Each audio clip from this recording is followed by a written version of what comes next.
Next reason आगे, international impact, अंतरराष्ट्रीय प्रभाव, इसी आर्मी रीजन के बाद। हाँ जी, इंटरनेशनल इंपैक्ट, अंतरराष्ट्रीय कुछ घटनाएं थी जिन घटनाओं का इंपैक्ट पड़ा था हमारे ऊपर। वह लॉजिक बात है, आईएएस पीसीएस जब रिजल्ट होता आता है तो आप लोग देखते हो रिक्शे वाले का लड़का बना आईएएस, ठेले वाले का लड़का बना ही नहीं होता, सिक्योरिटी गार्ड था वो आईएएस बना। तो आपको, आप पे तो फर्क पड़े ना पड़े, आपके घर वालों फर्क पड़ता है, पड़ता है, वो कहते हैं कि नहीं देखा, देखो देखो, तो वो होता है इंटरनेशनल इंपैक्ट। समझ गए बात को लेकर के। या फॉरेन में कोई बच्चा है 4-5 साल का है, उसने कोई वर्ल्ड रिकॉर्ड बना लिया किसी भी चीज को लेके, तो वो कटिंग था पिताजी जरूर भेजते हैं फोटो खींच के उसकी, देखो है, वो होता है इंटरनेशनल। लॉजिक बात है, दुनिया भर में 70% जो जमीन थी वो किसके कंट्रोल में थी, ब्रिटिशर्स के। तो वो 70% जो जमीन थी वो लोग भी तो अपनी आजादी की लड़ाई लड़ रहे होंगे ना। तो वहां पे भी अगर कोई ऐसी घटना हुई होगी जिस इवेंट से ब्रिटिशर्स लोगों को नुकसान हुआ, तो उससे हमें भी सीखने वाली बात थी कि नहीं थी। बात समझ रहे हो, समझ रहे हो। तो ये इंटरनेशनल, तो इसमें लिख लीजिए, पहला है एंग्लो अफगान वॉर, फर्स्ट आंग्ल अफगान युद्ध, पहला एंग्लो अफगान वॉर, आप पढ़े होंगे पूरा, एंग्लो अफगान वॉर। इसमें अल्टीमेटली याद है देर बराबर बराबर पे छूटा था, इसका मतलब अफगानिस्तान छोटा सा है, वो अंग्रेजों को बराबर पे रोक दिया, तो हम तो इतने सारे हैं, तो हमें को सीखने को मिला। दूसरा है पंजाब वॉर, पंजाब युद्ध, और तीसरा है क्रीमिया, क्रीमिया की लड़ाई। क्रीमिया ये यूक्रेन वाला जो पोर्शन था, यहां पे भी कंट्रोल था ब्रिटिशर्स का, तो उस लड़ाई में भी ये हार गए थे ब्रिटिशर्स, क्रीमिया वॉर। इन तीनों में ब्रिटिशर्स एक तरीके से या तो बराबर पे छूटे या हार गए। तो कुछ सीखने को क्या मिला कि भाई साहब ऐसा नहीं है कि इनको हराया नहीं जा सकता है, अगर ढंग से काम किया जाए तो हराया जा सकता है। तो सीखने को मिला कि नहीं मिला, इंस्पिरेशन यहां से मिली इंस्पिरेशन। ये इंटरनेशनल है। और लास्ट हेडिंग डालिए, कंटेम्परेरी रीजन। कंटेम्परेरी का मतलब होता है तात्कालिक कारण, तात्कालिक, कंटेम्परेरी।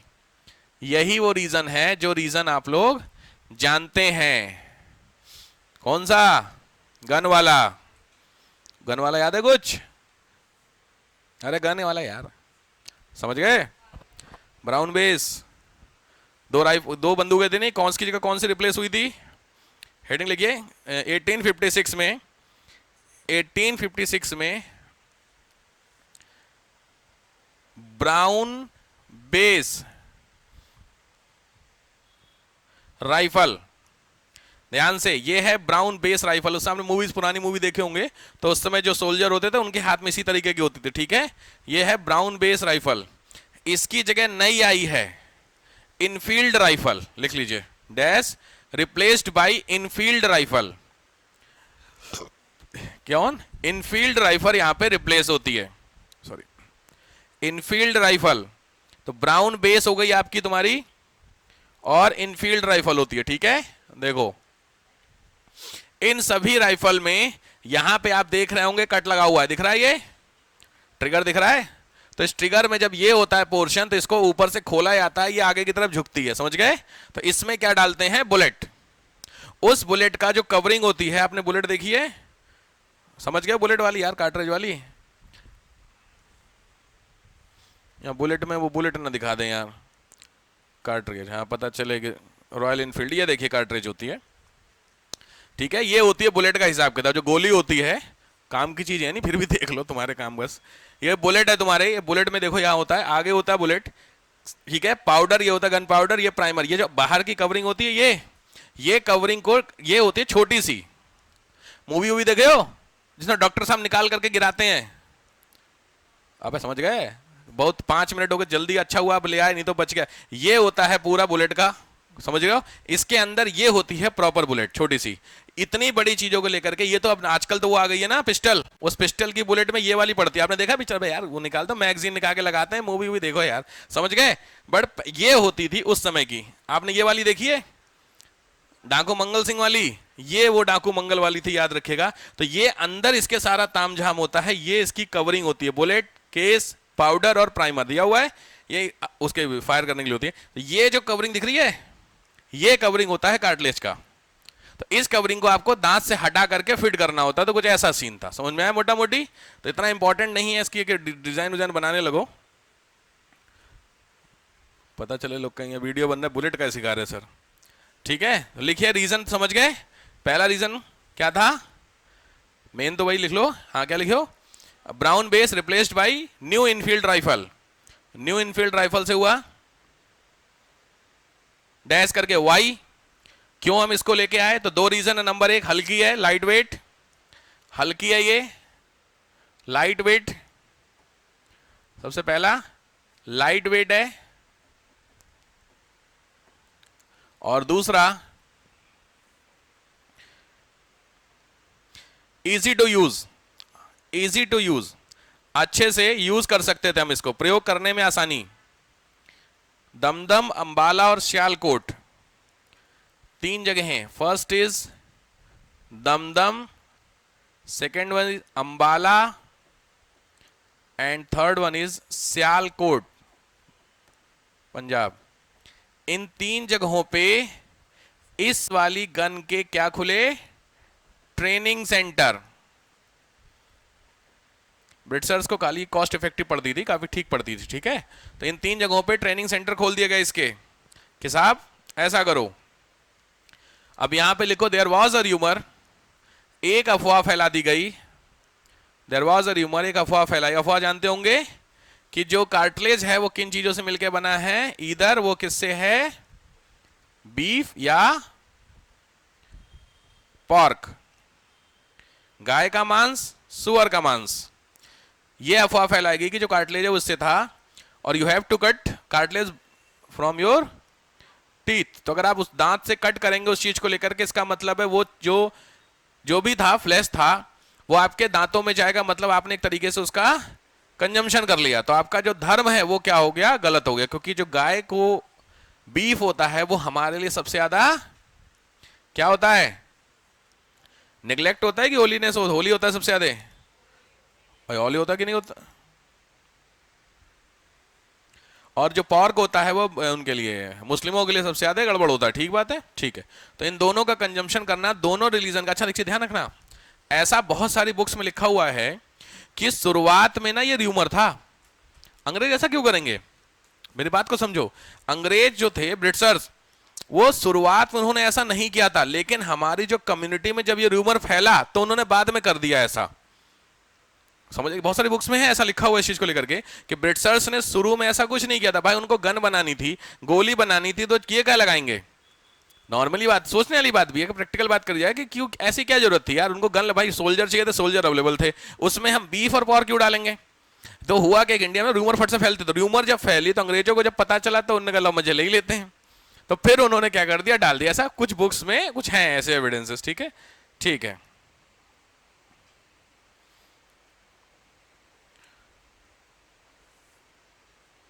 ठीक है, तो ये हुआ तुम्हारा कंटेम्परेरी रीजन में, तात्कालिक कारण में कि साहब ऐसा ऐसा था आपका, डन। और ये फिर बाद में जब पकड़ा गया एविडेंस बेस पे, तो एविडेंस में ऐसा बहुत सारे लोगों ने ऐसा बताया कि हाँ हमने ऐसा बनाया था, ठीक है। तो ये रीजन आपका था जिसने एक तरीके से ऑलमोस्ट फायर वाला माहौल बन रहा था, स्पार्क देने का काम किसने कर दिया, इस वाले रीजन ने कर दिया, ठीक बात है। तो इसके बाद पूरे इंडिया में क्या हुआ, एक माहौल तैयार हुआ किस चीज को लेकर के, रिवोल्ट को लेकर के। तो वही रिवोल्ट कैसे स्टेप बाय स्टेप आगे बढ़ा उसको समझते हैं। रीजन क्लियर हो गए, चलो हेडिंग डालो। लीडर, लीडर्स, कौन कौन लीडर्स थे सब आप लगभग जानते होंगे। चलिए फटाफट, नंबर 1 दिल्ली, लीडर्स दिल्ली, दिल्ली की किसी को आइडिया, बोलो।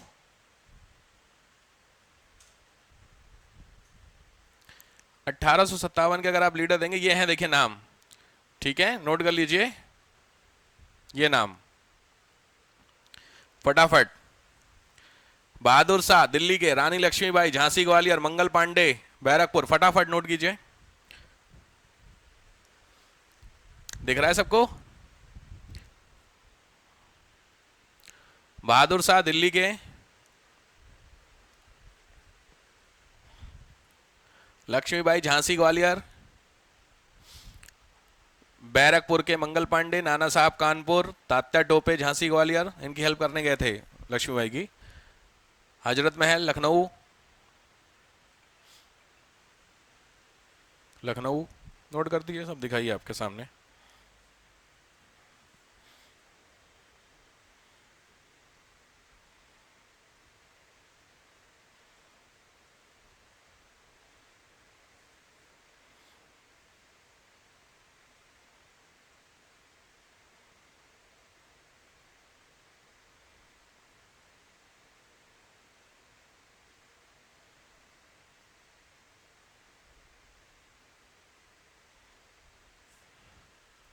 हो गया। ये ना प्रिलिम्स का ना श्योर शॉर्ट क्वेश्चन है। ये एक आपको बताऊंगा सब प्रेशर का नाम, मतलब इस मूवमेंट को किसी ने दबाया होगा ना ब्रिटिशर्स के नाम, उसमें सबसे इंपॉर्टेंट है झांसी वाला। खैर पहले नोट कर लीजिए। एक से ध्यान रखना है, बहुत बच्चे कंफ्यूज होते हैं कि कौन सी राइफल को कौन सी राइफल ने रिप्लेस किया था। ध्यान रखना, ठीक है। इनफील्ड आई थी, इसको कैसे याद करेंगे पता है? इसको याद करने का ट्रिक जो मैं सिखाता हूँ, आप ना बुलेट का याद कर लेना कि नई वाली बुलेट आई है, तो नई वाली बुलेट कौन सी कंपनी की है? रॉयल इनफील्ड है ना, बस याद हो गया, दिमाग बैठ गया। अब उसी को याद रखना। बहुत, क्योंकि बहुत सारे बच्चे कहते हैं ब्राउन बेस आई थी, रिप्लेस हुई थी, उसके इनफील्ड के चक्कर में गड़बड़ हो जाएगी कहानी भाई। हो गया नोट? यार इतना पूरा पूरा लिख रहे हो क्या? अरे यार नाम लिखना, बंदे का नाम लिखना। हाकिम अंसनुल्लाह डैट करके कहा दिल्ली, बिरजेस कादर लखनऊ, ये लिखना था। पूरा पूरा छाप रहे हो क्या? लिखो भैया, फिर तो क्या ही बताऊं मैं। ये तो बहुत हल्का है यार, अभी तो बहुत प्रीलिम्स में जो आपको पढ़ाऊं, बहुत एक लिस्ट है, कई सारी मिलेंगी आपको। खास करके यूपी के अलग से, झांसी मथुरा यूपी में अलग अलग हैं। लास्ट है मौलवी लियाकत अली इलाहाबाद में, ब्रैकेट प्रयाग, आप इलाहाबाद ही लिख लो, कोई दिक्कत नहीं है। लियाकत अली,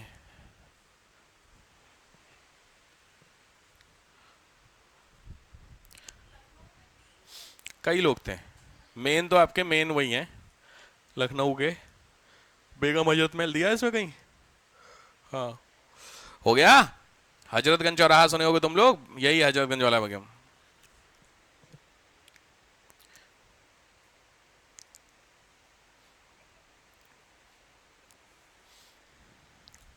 जो बिरजिस कादिर कहीं दिया है लीडर, ये बेगम हजरत महल के लड़का है।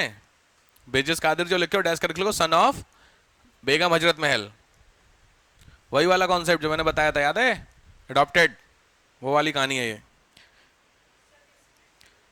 बिरजिस कादिर के नाम के आगे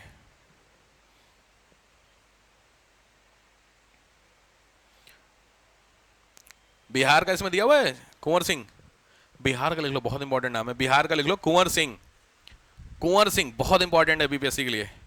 कुंवर सिंह, जगह का नाम है जगदीशपुर बिहार में, जगदीशपुर। कुंवर सिंह किसका? KUWAR, कुंवर सिंह, ठीक है। जगदीशपुर बिहार बहुत इंपॉर्टेंट नाम है। इसमें जो सब, इसके अलावा भी बहुत सारे लोग और होंगे, that will discuss in prelims, ठीक है। तो यहां परेशान नहीं होना, ठीक है। तो हुआ क्या था कहानी, आपको मेजरली मैंने रीजन समझा दिया सारे कि साहब ये कारण थे, इन कारणों से मूवमेंट हुआ। अब ये वो लोग थे जिन्होंने मूवमेंट को अलग अलग लीड किया, बट कायदे में जो मूवमेंट तुम्हारा स्टार्ट हुआ था ना, वो कहां से स्टार्ट हुआ था? मंगल पांडे वाली कहानी कुछ याद है? वहां से स्टार्ट होकर के ये पहुंचा है, ठीक है। तो लिख लो क्रोनोलॉजी, क्रोनोलॉजी ऑफ 1857 रिवोल्ट, घटनाक्रम।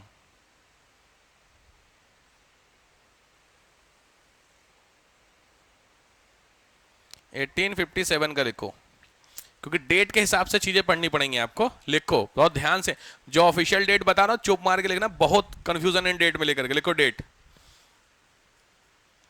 29 March 1857, 29 March 1857,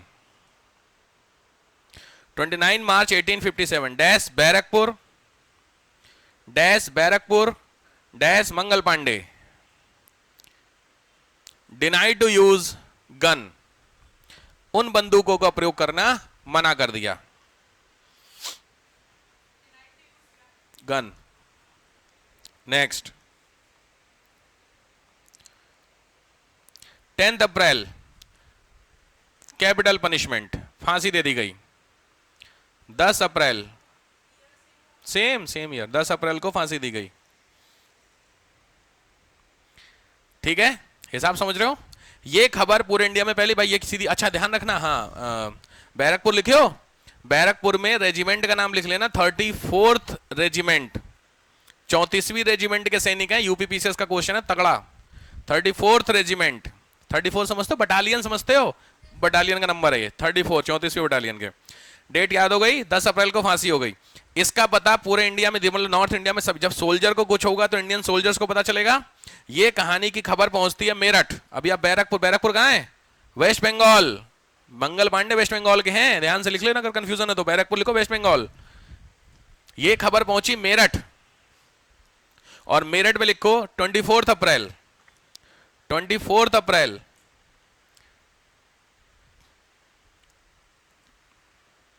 they also denied, मतलब जो यहां की बटालियन थी उन्होंने भी क्या कर दिया, मना कर दिया कि साहब हम यूज नहीं करेंगे। डेट याद आ गई, कौन सी डेट पहुंच गए आप? 24 अप्रैल को। चाहिए तो उसका नाम लिख लीजिए, 3rd इन्फेंट्री, 3rd बटालियन के लोग थे, 3rd बटालियन के लोग ने मना कर दिया। 24 अप्रैल, समझ में आया? गुस्सा आ गया भाई। सोचो वेस्ट बंगाल की न्यूज मेरठ तक पहुंच गई है, मतलब भाई वेस्ट बंगाल कहां पर है, मेरठ कहां पे दिख रहा है, तो कलकत्ता से न्यूज चलियो कहां पहुंच गई, यूपी पहुंच गई। तो रास्ते में बहुत जगहों पे फैली होगी खबरें, तो फैलती चली गई। ठीक है, देखो ध्यान से, कहां से, देखो थोड़ा सा बस समझ लो कि ये जो न्यूज थी कहां से स्टार्ट होकर के कहां तक पहुंचती, इसको ऐसे समझो। अगर मैं नॉर्थ इंडिया की बात करता हूं अप्रॉक्स ऐसे करके, तो यहां पे है बैरकपुर और ये है मेरठ, तो लॉजिक है यहां से ये खबर यहां से यहां तक पहुंची होगी, तो ये पूरे रास्ते में मेन क्या है तुम्हारा, यूपी प्लस बिहार पड़ता है मैपिंग में, तो यूपी का पूरा पोर्शन इसमें और बिहार का पूरा पोर्शन। तो इसीलिए सबसे ज्यादा जो इंपैक्टेड स्टेट थे वो ये दो थे। आप जितने भी लिस्ट देख रहे हो उन लिस्ट में यूपी और बिहार ही मिलेगा आपको। इनकी झांसी के इंपैक्ट के कारण, ये झांसी यहां पड़ता है, इस झांसी के इंपैक्ट के कारण झांसी से फिर ये मराठा जो थे, कौन अभी जो देखो नाम यार, पेशवा, वो इनकी हेल्प करने के लिए आए थे। ठीक है, तो वहां से वो टच में आए तो फिर वहां चला गया। इसीलिए जो 1857 का रिवोल्ट है वो नॉर्थ इंडिया में रहा है, साउथ में देखो एक भी नाम नहीं है भाई, उसमें दिया चेन्नई बेंगलोर कहीं कुछ कुछ नहीं है, तो केवल कहां चला है, नॉर्थ इंडिया में था। ये रीजन भी देगा फेल्योर का। समझ में आया? तो डेट लिख लो, क्या 24 अप्रैल, 6 मई, 6 मई 34th इन्फेंट्री बटालियन सस्पेंड, 34वीं जो बटालियन थी वो सस्पेंड कर दी गई। कौन सी दी है समझ रहे हो? पांडे साहब की जो पांडे वाली बटालियन थी वो क्या हो गई, सस्पेंड कर दी गई, निलंबित, खत्म, सस्पेंड। क्या 10 मई ये वो डेट है। 10 मई इनिशिएशन ऑफ रिवोल्ट, 10 मई को शुरुआत हो गई रिवोल्ट की, 10 मई इनिशिएशन ऑफ रिवोल्ट। कहां पे? मेरठ में। मेरठ के जो सोल्जर थे उन्होंने अगेंस्ट में शुरू कर दी कहानी के साहब, अब यहां से हम शुरू कर रहे हैं। ठीक, ये पहुंचते लिखो 11 मई, 11 मई को पहुंचे दिल्ली, दिल्ली, और डैश करके लिख लो असैसिनेशन ऑफ यूरोपियंस, यूरोपियन को मारा गया, क्रिश्चियन और यूरोपियन जो लोग थे उनको मारा, किसने? इन्हीं लोगों ने ऑब्वियस है। डेट ध्यान से, 13 मई, 13 मई दिल्ली में कौन थे राजा साहब? बिल्कुल सही बात, लिख लीजिए, बहादुर शाह जफर। पता है फोर्ट के अंदर थे, पेंशन दे रहे थे ना, तो लिखिए 13 मई को, 13 मई dash free dash king Bahadur Shah Zafar, Bahadur Shah Zafar को इंडिपेंडेंट फ्री किया गया।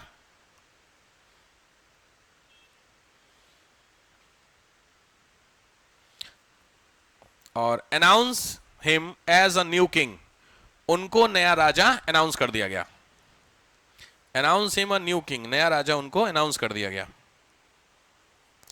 यहां तक की कहानी समझ में आई? इसके बाद भी बहुत सारी डेट्स हैं but that is not important, important है कि शुरू कैसे हुआ। समझ में आया? ये हुआ, ये स्टेप स्टेप यहां पहुंच गए। तो 11 मई और 13 मई की वो डेट है जिस डेट में इंडिया में जब इनको किंग अनाउंस कर दिया गया, इसका मतलब मुगल जो इंपायर था वापस आ गया, अनऑफिशियली, ऑफिशियली तो नहीं आया, अनऑफिशियली इसी को माना जाता है इस रिवोल्ट का इनिशिएशन, शुरुआत मानी जाती है, ठीक बात है। और इसकी देखा देखी फिर अलग अलग जगहों पे अलग अलग लोगों ने इस मूवमेंट को लीड किया। उसकी डेट उतनी इंपॉर्टेंट नहीं है, ठीक है, तो पढ़ना भी नहीं, क्योंकि डेट पढ़ने जाओगे बहुत डेट है यार। ठीक हो गया, चलो, क्योंकि वो जो डेट है वो मैं आपको वहां बता दूंगा, वो क्या बोलते हैं, कब खत्म हुआ था, किसने लीडर, वो सब प्रेशर किया था, प्रीलिम्स में डिस्कस हो जाएगा, वो उतना इंपॉर्टेंट है नहीं, ठीक है। जैसे आप गूगल भी कर सकते हो, दिक्कत नहीं है। देखो,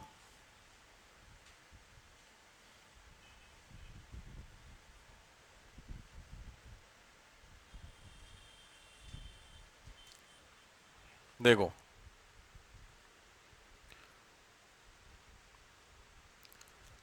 अबे खुल जा भाई।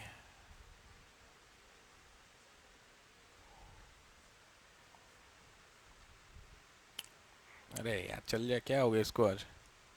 कोई दिक्कत नहीं, मैं आपको प्रीलिम्स में दिखाऊंगा, छोड़ दो, इसमें टाइम ज़्यादा लगेगा, मे भी इशू होगा कुछ, ठीक है। कि इसमें खास करके जो झांसी में जिसने हराया था, कैंपबेल नाम था, उसी का स्टेटमेंट था कि मैंने सारी लड़ाइयां लड़ी हैं, लेकिन सारी लड़ाइयों में केवल एक ही मर्द जिससे मैंने लड़ा, दैट इज लक्ष्मीबाई। ये स्टेटमेंट था उनका, ओनली मैन जिससे मेरी फाइट हुई है, कायदे में ढंग की फाइट हुई, कौन थी? लक्ष्मीबाई। लक्ष्मीबाई की कहानी आपको पता ही होगी, सारी कहानी क्या थी कैसे थी। अब वो आते नहीं क्वेश्चन, पहले आते थे, अब आते नहीं है, ठीक है, तो इतना इंपॉर्टेंट है नहीं, चलो ठीक है। अच्छा लॉजिकली बताओ, ये मूवमेंट जो था, जो भी तभी तामझाम आपने पढ़ा, ये मूवमेंट सक्सेसफुल हुआ या फेल हो गया? भाई लॉजिक बात है, फेल हो गया। अगर सक्सेसफुल होता तो काम हो गया होता, सी बात। तो लिखिए रीजन फॉर फेल्योर, फेल होने के पीछे के कारण, असफलता के कारण बोलते हैं। फेल होने के पीछे के क्या क्या रीजन थे, क्या लगता है? फेल होने के पीछे क्या क्या कारण, बहुत इंपॉर्टेंट है, मेंस में क्वेश्चन बनते हैं इसमें, बोलो। चलो, बिल्कुल सही बात है, उचित योजना का अभाव, लिख लीजिए। प्रॉपर प्लानिंग, कोई भी काम करना बिना प्लान के। इन्होंने सोचो, इन लोगों ने डेट दी थी 30 मई की कि पूरे इंडिया में स्टार्ट करेंगे 30 मई को, और स्टार्ट 10 मई को कर दिया हड़बड़ा करके। अब तो लगता अभी नहीं, अब तो हो गया हो गया हो गया, नहीं होता है जैसे करके, वो गड़बड़ होती कहानी। तो इसीलिए एक दो लेक्चर लेने के बाद ही आप लोग, तब तो आईएएस मेहनत लगती है, ठीक है।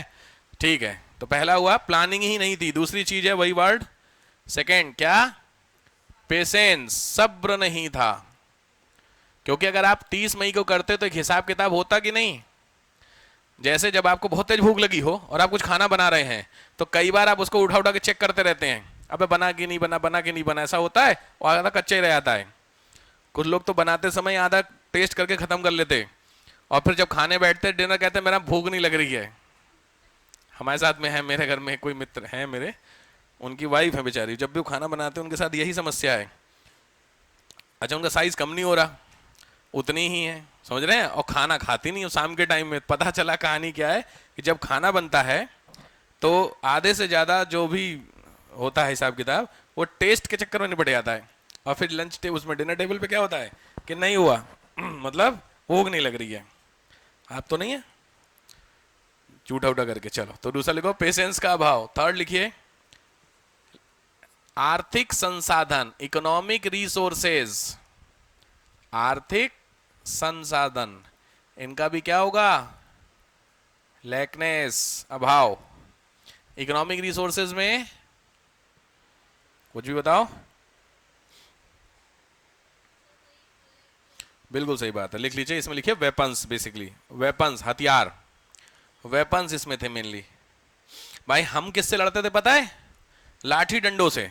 हमारे पास क्या था? दूसरा क्या था? तलवार, सॉर्ड्स या भाले, भाले जानते? और हमारे, आपके पास भाला है, कोई दिक्कत नहीं, 10, मेरे पास एक गन, आप लड़ो, आओ, फेंक के मारो भाला। कितनी दूर से फेंकोगे? एक हिसाब होता है ना भाई, आप नीरज चोपड़ा थोड़ी हो। लॉजिक है, भाला फेंक के नहीं लगा, मेरे हाथ में गन है, मैं चलाएंगे तब। तो लॉजिक, सबसे बड़ी दिक्कत ये थी, उसी को इधर साइड में लिख लो, वो है तकनीकी का अभाव। टेक्नोलॉजी का बहुत दिक्कत हुई थी, टेक्नोलॉजी का लैकनेस, तकनीकी नहीं थी। नेक्स्ट, पांचवा पॉइंट ये है संपूर्ण भारत, कंप्लीट इंडिया, संपूर्ण भारत इसमें नहीं हुआ। कंप्लीट इंडिया में भी नहीं फैला था, केवल केवल कहां फैला था, नॉर्थ इंडिया में, ये दिक्कत थी। नेक्स्ट सबसे बड़ी दिक्कत थी विभीषण, हमें तो अपनों ने लूटा। छठे में लिखिएगा सहयोग, सपोर्ट किसको दिया गया, ब्रिटिशर्स को, बाई इंडियन, भारतीयों द्वारा ब्रिटिशर्स को सहयोग। इसमें टॉप पे जो बंदा है उसका नाम है सिंधिया, यही अपने, इसीलिए सिंधिया साहब को बड़ी गड़बड़ कहानी मानी जाती है, क्योंकि देखो शुरू से बंदा, उसके पिताजी किसके साथ है, कांग्रेस के लीडर थे ना, माधवराव सिंधिया बहुत फेमस लीडर थे कांग्रेस के, और जहां माहौल बना किस में आ गए, बीजेपी में, एविएशन मिनिस्ट्री मिल गई।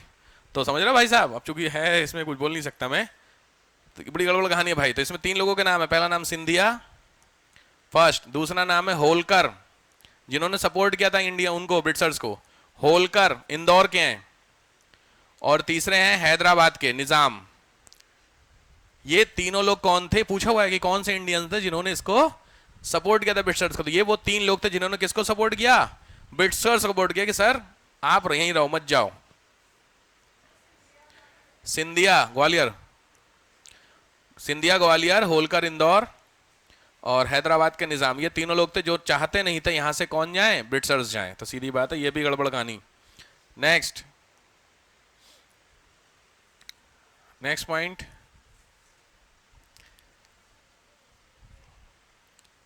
लक्ष्य अलग अलग, सेपरेट एम, सबके अलग अलग लक्ष्य थे। जैसे एक टारगेट क्या था, सन वाला, एक टारगेट क्या था, टैक्स वाला, एक टारगेट क्या था, एक्सप्लॉइटेशन वाला, एक टारगेट क्या था, जॉब वाला। मतलब समझ रहे हो, ये वो टारगेट थे जिस टारगेट के लिए लड़ाई की जाती है। सारे टारगेट समझ में आए। लड़के वाला कॉन्सेप्ट था, भाई लक्ष्मीबाई किस लिए लड़ी, क्योंकि उनके लड़के की दिक्कत थी। टैक्स को लेकर के कौन लड़े होंगे, किसान, क्योंकि सीधी बात, अगर किसानों ने अपने यहां से अंग्रेज भगा दिया तो उन्होंने टैक्स नहीं देना पड़ेगा, उन्होंने लड़ाई खत्म कर ली। मतलब जिस चीज के लिए लड़ना था उस लड़ाई का कोई एम ही नहीं था, कॉमन एम है ही नहीं आपका। इसे बाद में फिर नेक्स्ट नेक्स्ट आता है, वो है चेहरे का भाव, common face, lack of face, कोई कॉमन फेस है ही नहीं। अगर ब्रिटिशर्स को, भाई सीधी बात, अगर आप लड़ाई लड़ रहे हैं और लड़ाई का सॉल्यूशन कुछ चाहते होंगे तो कोई तो बात करने के लिए जाए, तो कौन जाएगा बात करने, भाई यूपी में 10 अलग अलग लीडर हैं, तो किससे बात की जाएगी। यही सारी कमियों को गांधी जी ने आकर के दूर किया था। यही वो सारी थी दिक्कतें जिसमें टारगेट क्या था गांधी जी का, फ्रीडम, बात खत्म, इसके अलावा कुछ नहीं चाहिए मुझे, चेहरा मेरा है, मेरे से बात करो। बात समझ रहे हो। तो अगर आप किसी एक बंदे, चेहरा, भाई सीधी बात है, आपने वोट किसको दिया पता है, आपने बीजेपी को वोट दिया, मोदी जी को वोट दिया। मोदी जी, आप कभी भी ध्यान में आपके बीजेपी आया ही नहीं, आपके ध्यान में किसका चेहरा है, मोदी जी का चेहरा है। भाई लॉजिक है, मैं कमल पे मोहर मार रहा हूं और मेरा वोट जा किसको रहा, मोदी जी को, बट कायदे में वोट आप किसको, बीजेपी को दे रहे हैं ना, बट आपने दिया किसको, चेहरा। तो इंडिया में चेहरा जो होता है बहुत इंपॉर्टेंट होता है, किसी का भी चेहरा, अच्छे बुरे दोनों में, समझ गए। हाँ नहीं पता होता, बिल्कुल है। बीजेपी का मुझे इवन बहुत सारे लोगों को अपना कैंडिडेट ही नहीं पता था कौन है, आपने बस कमल देखा, मोहर मारी। जो 400 सीटों की बात, 300 जो 21 सीटें लेके आए थे, उसमें कहाँ किसी को पता था, किसी को नहीं पता था। बस क्या था कि मोदी जी हैं, बात ये फर्क होता है इसका। सेम कहानी थे, अंग्रेज जब आते, गांधी जी जब आते, तो उसके बाद से हमें कोई मतलब नहीं था, हमें किससे मतलब आ गया, गांधी। तो गांधी जी ब्रिटिशर से सीधे डिस्कशन कर रहे, बाकी गांधी जी के पीछे कितने लोग हैं उससे मैटर नहीं कर रहा, ठीक है। तो फेस होना बहुत जरूरी था। नेक्स्ट, अनऑर्गेनाइज्ड, असंगठित होना, असंगठित होना, अनऑर्गेनाइज्ड। नेक्स्ट 10th पॉइंट एक और लिख ही लो, जगह की बची नहीं थी यार इसमें, कोई नहीं, मैं बता देता हूं, 10 में लिख लो लास्ट, वो है संसाधनों का अभाव, लैकनेस ऑफ रिसोर्सेस, संसाधनों का अभाव, लैकनेस ऑफ रिसोर्सेस। अलग अलग जो रिसोर्सेस थे उनका अलग अलग में डैश करके लिख लो, कम्युनिकेशन, संचार, संचार, और दूसरा ट्रांसपोर्ट, यातायात। समझ गए? ये बहुत तगड़ा मेंस का क्वेश्चन बनता है, इसलिए मैंने आपको 10 पॉइंट दिए। हर एक पॉइंट पे आप आराम से लिख सकते हैं। कोई एक पॉइंट है जिसमें डाउट हो आपको? कोई भी एक पॉइंट जिसमें आपको कंफ्यूजन है कि सर ये पॉइंट क्या था? आ जाएगा। इकोनॉमी में स्पेशली मैं वेपन्स की बात कर रहा हूँ, क्योंकि हमारे मॉडर्न वेपन नहीं थे स्पेशली। अगर आप चाहिए इकोनॉमिक सोर्सेज को हटा करके वहां पे वेपन्स लिख लो, कोई दिक्कत नहीं है। ठीक है, क्लियर हो गया? चलो, तो ये सारे रीजंस रहे जिस रीजंस के कारण हम फेल हो गए। अब लिखिए आउटपुट। आउटपुट परिणाम क्या निकला? आउटपुट सीखने को क्या हुआ इससे? हमने भी सीखा होगा और ब्रिट्सर्स ने भी सीखा होगा। ध्यान से सीखना। आउटपुट मतलब इससे क्या क्या हमारे यहां एडमिनिस्ट्रेशन में बदलाव आते हैं, कौन कौन से चेंजमेंट। नंबर 1 लिखो, पहला पॉइंट, कंपनी एंड हो गई और इसकी जगह कौन आ गया भारत में? क्राउन। पहला पॉइंट, एंड ऑफ कंपनी। दूसरा इसी में ही स्टार्ट ऑफ क्राउन, यानी इंडिया का अब कंट्रोल कौन करेगा? क्राउन करेगा। क्राउन मतलब क्वीन, महारानी जी, बिल्कुल सही। तो यहां से कंपनी की कहानी खत्म, यहां पे आ गया। तो यहीं तक 1858 तक था। दूसरा पॉइंट, सेकंड पॉइंट, जो वर्ड था गवर्नर जनरल, वो क्या हो गया? खत्म। उसकी जगह नया क्या आया? वायसराय। पोस्ट सेम रही, नाम बदल गया, वायसराय। क्लियर? तो इसीलिए पूछा गया था भारत का आखिरी गवर्नर जनरल पहला वायसराय कैनिंग था। ठीक है, चलो नेक्स्ट,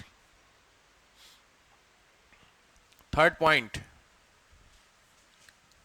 एक नई पोस्ट बनाई गई, भारत सचिव। लिख लीजिए, सेक्रेटरी ऑफ स्टेट। नई पोस्ट सेक्रेटरी ऑफ स्टेट, ये कहां पे बनाई गई? यूके में। यूके में जनरेट करती थी पोस्ट, जो सीधे सीधे किसको रिप्रेजेंट करती थी? क्वीन को। तो महारानी को अगर कुछ जानना होगा तो वो अब इससे बात करेंगे। ठीक है, आगे आने वाले दिनों में तुमको 2-3 एक्ट पढ़ोगे, जिसमें एक एक्ट है, मान लो मॉन्टेग्यू चेम्सफोर्ड एक्ट, एक 1919 का। मिंटो मार्ले सुना है तुम लोगों ने? तो मिंटो और मार्ले, उसमें एक बंदा होगा जो वायसराय होगा और एक होगा जो ये होगा। समझ में है? तो भारत सचिव, ये नई, ये सब चीजें आपको लक्ष्मीकांत में मिलती, बच्चे अगर समझ में नहीं आता, समझ में एक नई पोस्ट बना दी गई जो क्या करेगा? यहां पे करेगा। ठीक है, थर्ड नेक्स्ट पॉइंट जो भी है। नेक्स्ट फोर्थ पॉइंट, हथियार खाना समझते हो? आर्सेनल लिख लो। हथियार खाना, इसका जो कंट्रोल था वो टू ब्रिटिशर्स। किसको दे दिया गया? यही गलती कर गए थे, क्योंकि पहले जो आर्सेनल था उसका कंट्रोल इंडियन के हाथ में था। तो इंडियन कौन थे? सोल्जर। तो इंडियन सोल्जर, इसको इस तरीके समझो, उस समय जो रूल था वो 1:2 का था। मतलब एक कौन होंगे? ब्रिटेन वाले, और दो कौन होंगे? इंडियन। ये था पुराना हिसाब। अब इसको चेंज करके नया किया गया 1:3 में। 3 कौन होंगे? ब्रिटेन, और एक कौन होंगे? भारतीय। तो इसमें आपका फायदा होगा कि नहीं होगा? 4 बंदों में से 3 बंदे गेट पे कौन खड़े हैं? जो ब्रिटेन के हैं, और एक बंदा कौन है? इंडियन। तो अगर आपको वेपन चुराना होगा तो आपको दिक्कत होगी कि नहीं होगी? ये थे, बट पहले ऐसा नहीं हुआ था, पहले वो इसीलिए चुरा ले गए थे वेपन। तो ये चीज को कन्वर्ट किया गया। ठीक है, नेक्स्ट,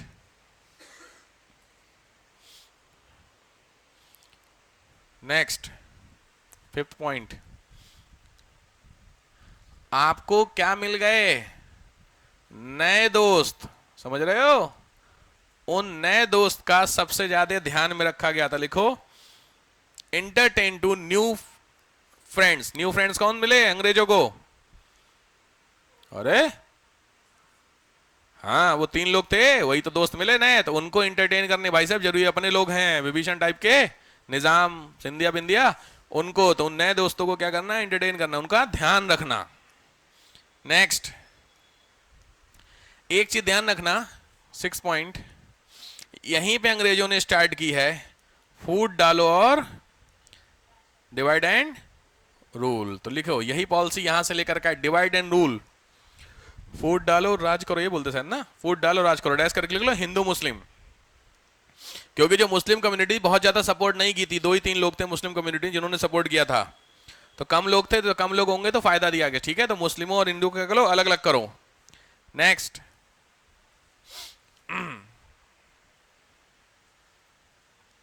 नेक्स्ट है बदलाव लाया गया, बदलाव डैश, 3 बदलाव हुए। पहला बदलाव हुआ आपका न्याय व्यवस्था, जुडिशरी, दूसरा हुआ police system, third one is प्रशासन, एडमिनिस्ट्रेशन। कुछ सुना तुमने? पुलिस रिफॉर्म एक्ट कब बताता हूं मैं, कई बार मुंह से निकला मेरे। पुलिस रिफॉर्म एक्ट सुना है? 1861। कब का टाइम है ये? 58। कुछ कुछ समझ में आ रहा है? पुलिस रिफॉर्म करने, यानी पुलिस की जो ट्रेनिंग थी उसके लिए नया एक्ट लाया गया। क्यों लाया गया समझ रहे हो? इंडियन को अब कैसे कंट्रोल करना है भाई साहब। 61 में क्यों आया? 50 में भी आ सकता था, 40 में भी आ सकता था ना, लेकिन क्यों आया? रीजन समझ में आ रहा? ये रीजन। तो 3 बदलाव, जुडिशियल सिस्टम में, दूसरा पुलिस एडमिनिस्ट्रेशन में, and third one is normal administration में। 3 में चेंजमेंट करना। नेक्स्ट, इसमें सबसे ज्यादा देखो, याद रखो, इस मूवमेंट को चलाने में जिसका सबसे ज्यादा रोल था, वो रोल था प्रेस का। भाई सीधी बात है, जो प्रेस होगा उसका भी कोई ना कोई तो रोल होगा ना, छापने आपने में। बहुत सारी मैगजीन्स के नाम प्रीलिम्स में डिस्कस होंगे, संध्या, युगांतर, ये बहुत सारी मैगजीन थी जो रिवोल्यूशनरी वर्क की थी इस चीज को लेकर के। तो इनको सबसे पहले बैन करो, तो लिख लो प्रेस डैश करके कंट्रोल या बैन। प्रेस का बैन याद है कुछ? Vernacular press act. वो सब सोच के देखो कि 58 के बाद ही सारे खतरनाक वाले एक्ट आए हैं कि नहीं आए हैं, वो इसीलिए आए थे। तो भैया कम से कम रखो इनको, समझ में आ रहा है? प्रेस पे बैन करना। नेक्स्ट, सबसे बड़ी दिक्कत जो हुई वो हुई, देखो, जो टोटल एक, आई डोंट नो कौन सा नंबर चल रहा होगा, कितने हो गए टोटल? 9 हो गए। ये 9th है 10th है? 9th है। जो टोटल खर्चा था, लिख लो एक्सपेंडिचर, वो इस पूरा खर्चा इंडियन पे डाल दिया गया। हरकत किसने की थी? इंडियन ने। तो खर्चा कौन देगा? इंडियन।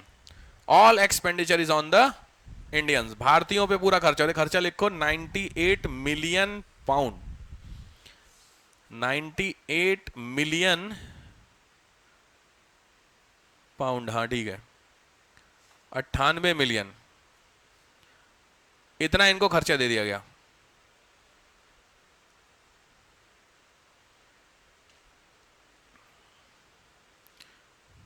क्लियर हो गया? ये सारे क्या निकल करके आते हैं? आउटपुट निकल करके आते हैं। आप लिख सकते होंगे, हल्की चीज है, समझ में आया सबको? ये रीजन रहा कि अच्छा साहब ऐसे ऐसे ऐसे ये चेंजमेंट आया था, कोई कंफ्यूजन नहीं। नेक्स्ट आइए, इंपॉर्टेंस, महत्व क्या रहा? इंपॉर्टेंस, महत्व इसका कुछ रहा? ऑब्वियस बात है, कुछ ना कुछ तो महत्व होगा यार। इंपॉर्टेंस क्या रहा? इंपॉर्टेंस क्या क्या हुए? नंबर 1, जो भारतीय थे, इंडियन, उनको अपनी शक्ति का एहसास हो गया। लिखो फीलिंग ऑफ पावर या वैल्यू ऑफ पावर। शक्ति का पता चल गया कि अगर एक साथ किया जाए तो काम किया जा सकता है। Second point, value of unity, एकता का पता चल गया। वैल्यू ऑफ यूनिटी, एकता का पता चल गया कि अच्छा ऐसा हो सकता है। थर्ड, कॉन्सेप्ट ऑफ नेशनलिज्म, राष्ट्रवाद का कॉन्सेप्ट लोगों को समझ में आ गया। अच्छा नेशनलिज्म, नेशनलिज्म समझते हो? नेशनलिज्म नाम का भी कोई कॉन्सेप्ट हो सकता है जिसमें सबसे टॉप प्रायोरिटी किसको दी जाएगी? नेशन को। पहली बार ये समझ में। अच्छा देशभक्ति नाम की भी कोई चीज होती नहीं एक साथ जब लड़ोगे, ठीक है। Next, fourth point, importance of planning, योजना का महत्व समझ में आया। भाई आप अपनी गलतियों से तो सीखते हो। फिफ्थ पॉइंट,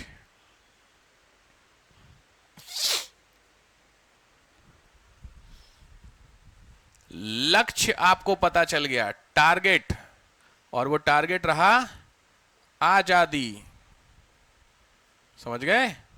क्योंकि डिस्कशन मतलब फालतू चीजों पे डिस्कशन करने की कंपेरेटिवली सीधे किसकी डिमांड करो?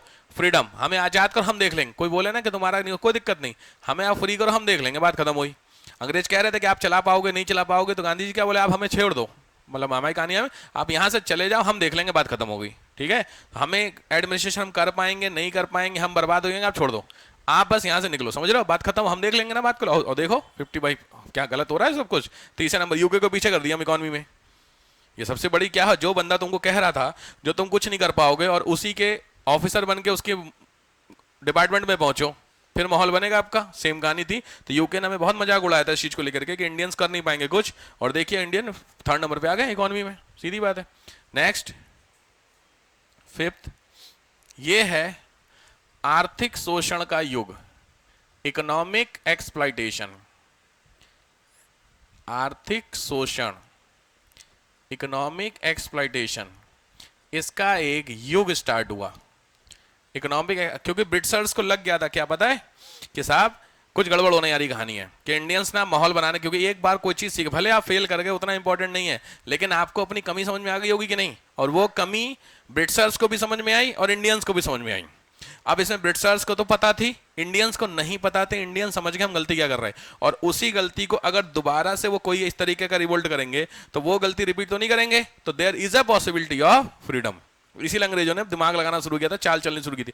तो उनको लगा कि इंडियंस, हमें इंडिया को खाली करना पड़ेगा, तो जितना जल्दी हो सके और जितने ज्यादा अमाउंट में क्या कर लो, लूट लो, क्योंकि चांसेस कम थे अब यहाँ पे टिकने के। ऐसा हुआ है, कांग्रेस आएगी तो होगा थोड़ा सा। नेक्स्ट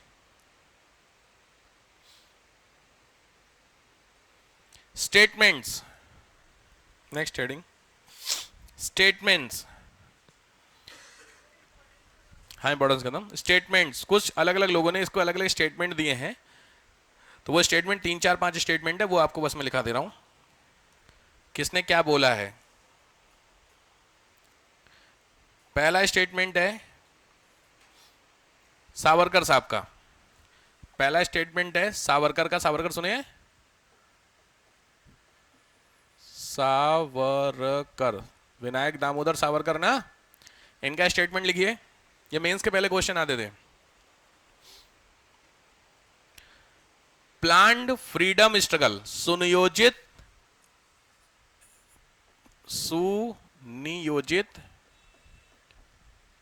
स्वतंत्रता संघर्ष,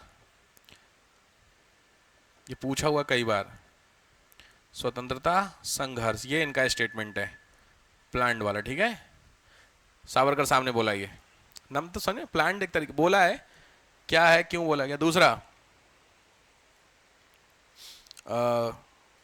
मजूमदार साहब, आर.सी. मजूमदार, आर.सी. मजूमदार, इन्होंने क्या बोला, तो आर.सी. मजूमदार में फर्स्ट फ्रीडम स्ट्रगल, प्रथम स्वतंत्रता संग्राम,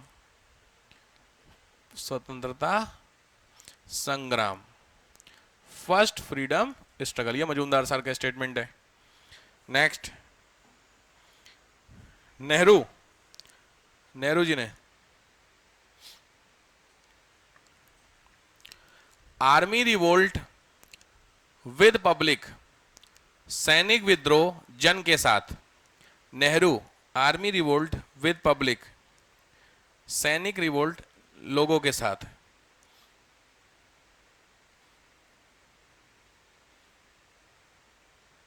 सैनिक रिवोल्ट लोगों के साथ। Next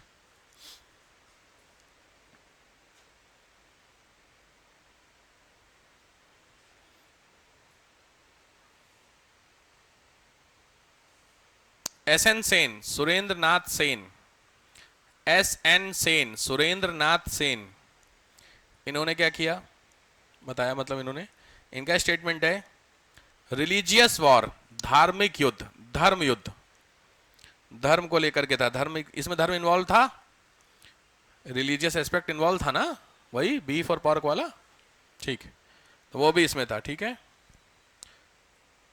done. तो यहां पे अभी तक आपने क्या समझ में आ गया कि सबसे पहला